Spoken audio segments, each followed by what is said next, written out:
الحمد لله نحمده ونستعينه ونستغفره ونتوب إليه ونعوذ بالله من شرور أنفسنا ومن سيئات أعمالنا من يهده الله فلا مضل له ومن يضلله فلا هادي له وأشهد أن لا إله إلا الله وحده لا شريك له وأشهد أن محمدا عبده ورسوله وخليله وصفيه من خلقه صلى الله وسلم وبارك عليه وعلى آله وصحبه أجمعين أما بعد يا أيها الذين آمنوا اتقوا الله وقولوا قولا سديدا يصلح لكم أعمالكم ويغفر لكم ذنوبكم ومن يطع الله ورسوله فقد فاز فوزا عظيما ثم أما بعد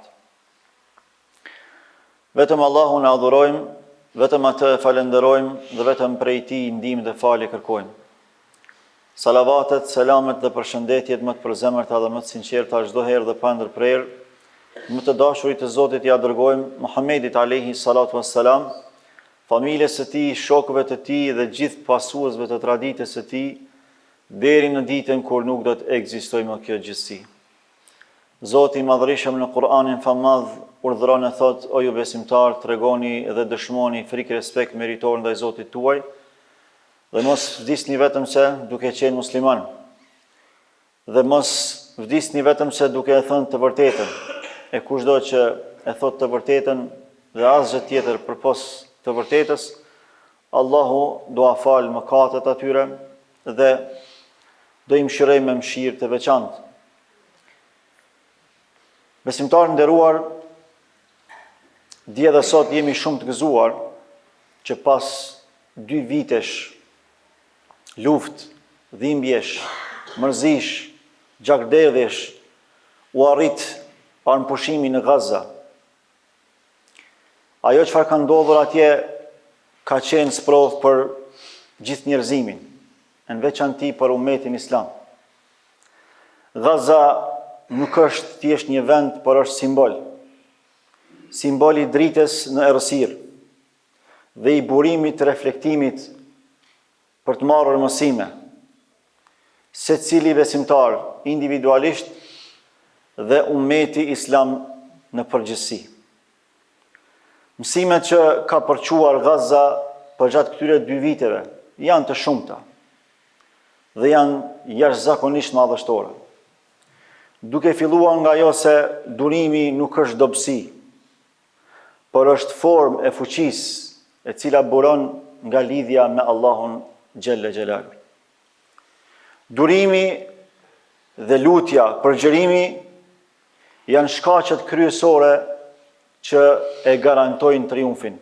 Prandaj Allahu përmes ajeteve të Kuranit i është drejtuar Muhammedit sallallahu alaihi wasallam dhe ummetit të tij që të kërkojnë ndihmë tek Allahu me durim dhe me namaz. Ja ayyuhalladhina amanu ista'inu bis-sabri was-salah.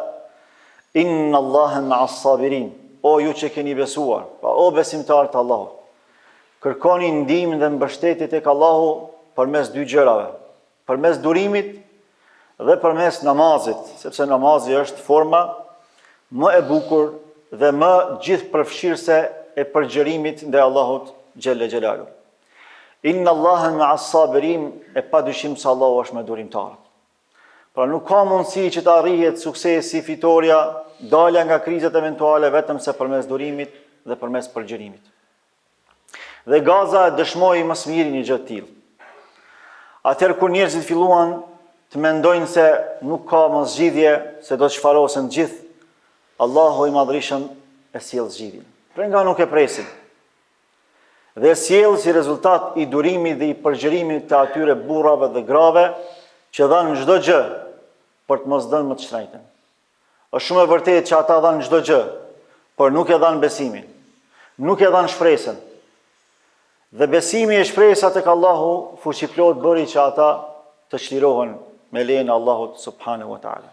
Ndonë se ende nuk është arritur marrëveshja plot, por ka sinjale të mira dhe po besojmë fuqishëm për shkak të ndërmjetësimit të disa shteteve të fuqishme islame që një gjë e tillë do të realizohet më së miri spaku për këtë periudhë. Mësimi i radhës që na jep Gaza dhe ajo çfarë ndodhi atje është edhe ajo se drejtësia është detyrë e secilit musliman.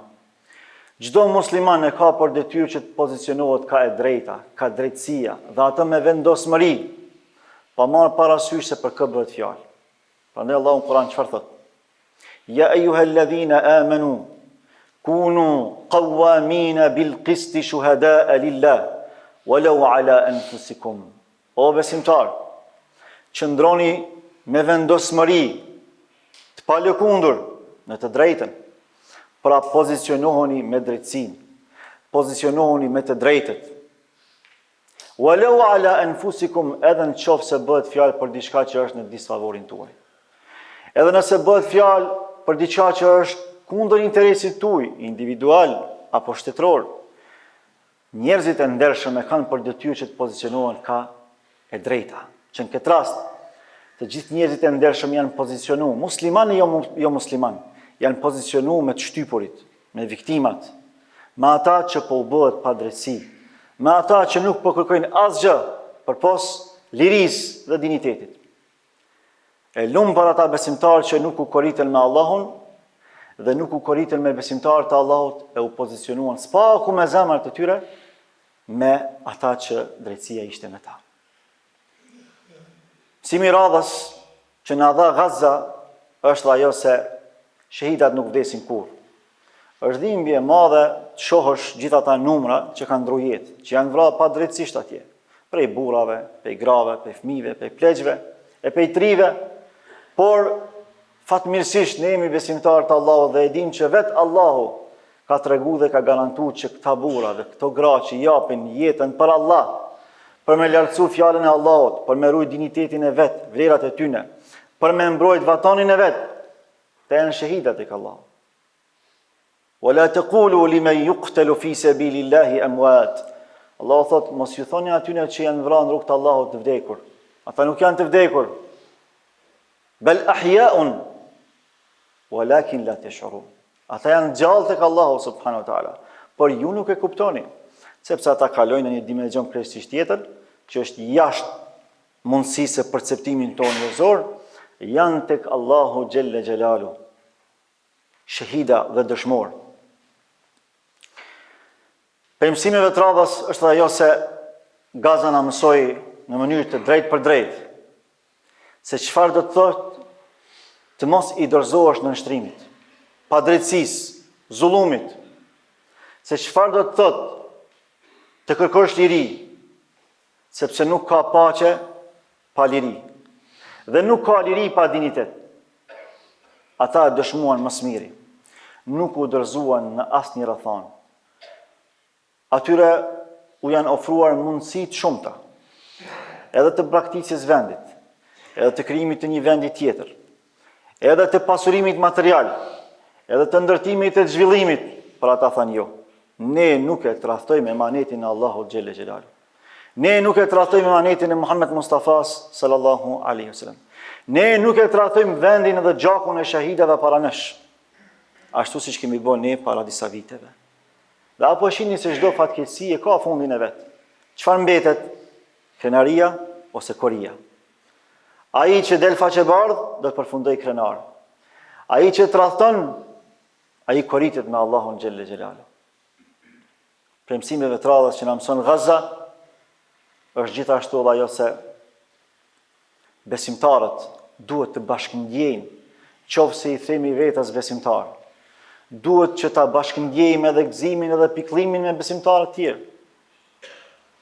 Vetë Muhammed Mustafaja sallallahu alaihi wasallam na ka quajtur si një trup i vetëm. Ka thënë methalul mu'minina fi tawaddihim wa tarahumihim kamathalil jasad. Idha ishtaka minhu 'udwun tada'a lahu sa'irul jasadi bis-sahari wal humma. Shembulli i besimtarëve të sinqert, i besimtarëve të vërtetë, i besimtarëve që në zemrat e tyre nuk kanë asgjë më të rëndësishme se sa dashuria për Allah dhe për Rasulullah alayhi salatu wasalam. Thotë është sikur se shembulli i atyre që kur bashkëndjejnë në gjërat që ata i përjetojnë, pra kanë mëshirë ndaj njëri tjetrit, edhe gëzimin e përjetojnë me ta bashkë, pikëllimin e përjetojnë me ta së bashku, do të është sikur se shembulli i një trupi të vetëm, i cili ku një gjymtyre këtij trupi pëson ndonjë smundje apo ndonjë lëndim, pa gjumësinë e asaj dhimbje dhe vështirësinë e ethave të atij trupi e përjeton i gjithë trupi. Dhimbjet që përjetonin vëllezërit dhe motrat tona në Palestinë, me theks veçan në Gaza i përjetonim edhe ne. Po normalisht me përjetime të ndryshme. Dikush e përjetonte më shumë e më thellë, e dikush më pak. Dhe kjo është në varësi të imanit që ne kemi.